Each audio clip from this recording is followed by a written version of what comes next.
Stephen Lyons loved women. Tall, short, plump, slender, young and not so young, he loved them all. He loved most whichever woman was presently keeping him company. He teasingly referred to her as Fancy, because she was a fancy bit of work. The illegitimate daughter of a dupe, she intended to follow in her mother's footsteps and seek out a protector. While she was well aware he would not accommodate her in that regard, she knew his notorious reputation well enough to be assured he would provide her with an education in pleasure that would see her in good stead. The numerous weeks of secret trysts had not been in vain. She now possessed talented hands and a wicked mouth, but had kept him pleasantly occupied until dawn. "I'm going to miss you so frightfully much," she said, fanning her ebony hair out over the pillow, stretching languorously across the rumpled bed in a Spartan room of the tavern where she'd joined him the evening before. "You'll be warming another gent's bed before nightfall," he said distractedly, standing at the window buttoning his scarlet jacket. He thought it should have bothered him that her silence acknowledged the truth. They meant little more to each other than an evening's delightful entertainment. He never promised a woman more than he could deliver, never took one to his bed without her clear understanding that she would never have him beyond the sheets.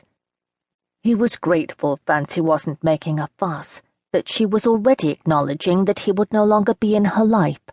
Change was on the wind, and he welcomed its arrival.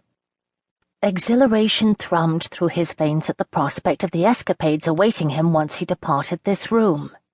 From his vantage point 2 flights up he could see the crowds lining the street, could hear their raised voices as they sang "The Girl I Left Behind Me," while the regimental band pounded out the tune.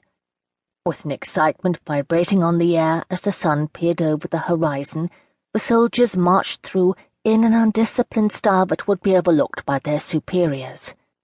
Who could blame them for their heady anticipation as they made their way to the railway station and the first leg of a journey that would deliver them to the Crimea? Adventure awaited, honor, and Russian women. Stephen could delay no longer. It was long past time he joined them. He crossed over to the bed and planted a lingering kiss on Fancy's luscious mouth, plump lips that excelled at bringing a man unbridled pleasure. When he drew back, he gave her a devilish grin. "Thanks, darling, for the lovely farewell. Take care of yourself when you return."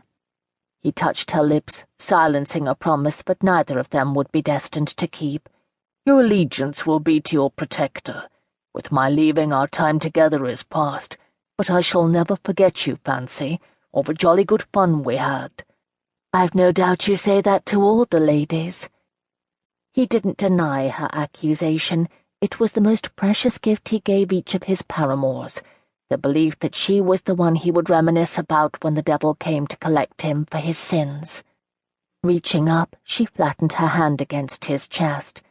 "In my dreams you will continue to do wicked things to me." He gave her his most dashing grin. "In mine as well." Then he kissed her again for good measure, before rushing out the door, down the stairs, and into the massive people who were celebrating as though Great Britain had just claimed victory over the Russians, rather than having only recently declared war on the blighters. The regiment had been preparing for their departure for some time now, far too many new recruits, still fresh-faced and eager, confident that success in this campaign would come swiftly.